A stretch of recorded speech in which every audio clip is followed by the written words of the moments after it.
Chapter 11, verse 1 to 32. All kinds of languages. At that time, all mankind spoke a single language. As the population grew and spread eastward, a plain was discovered in the land of Babylon and was soon thickly populated. The people who lived there began to talk about building a great city, with a temple tower reaching to the skies, a proud eternal monument to themselves. This will weld us together, they said, and keep us from scattering all over the world. So they made great piles of hard burnt brick and collected bitumen to use as mortar. But when God came down to see the city and the tower mankind was making, he said, "Look, if they are able to accomplish all this when they have just begun to exploit their linguistic and political unity, just think of what they will do later. Nothing will be unattainable for them. Come, let us go down and give them different languages, so that they won't understand each other's words." So, in that way, God scattered them all over the earth, and that ended the building of the city. That is why the city was called Babel, meaning confusion, because it was there that Jehovah confused them by giving them many languages, thus widely scattering them across the face of the earth. Shem's line of descendants included Arpachshad, born 2 years after the flood when Shem was 100 years old.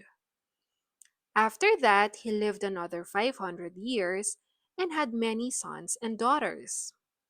When Arpachshad was 35 years old, his son Shelah was born, and after that, he lived another 403 years and had many sons and daughters. Shelah was 30 years old when his son Eber was born, living 403 years after that, and had many sons and daughters. Eber was 34 years old when his son Peleg was born. He lived another 430 years afterwards and had many sons and daughters. Peleg was 30 years old when his son Ru was born. He lived another 209 years afterwards and had many sons and daughters. Ru was 30 years old when Serug was born. He lived 207 years after that with many sons and daughters. Serug was 30 years old when his son Nahor was born. He lived 200 years afterwards with many sons and daughters. Nahor was 29 years old at the birth of his son Terah. He lived 119 years afterwards and had sons and daughters. Terah's family tree. By the time Terah was 7 years old, he had three sons, Abram, Nahor, and Haran. And Haran had a son named Lot. But Haran died young in the land where he was born, in Ur of the Chaldeans, and was survived by his father.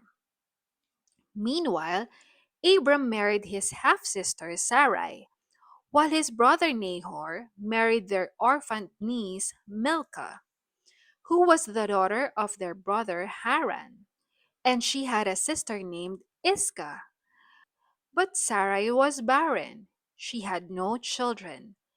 Then Terah took his son Abram, his grandson Lot, his son Haran's child, and his daughter in law Sarai, and left Ur of the Chaldeans to go to the land of Canaan. But they stopped instead at the city of Haran and settled there. And there Terah died at the age of 205.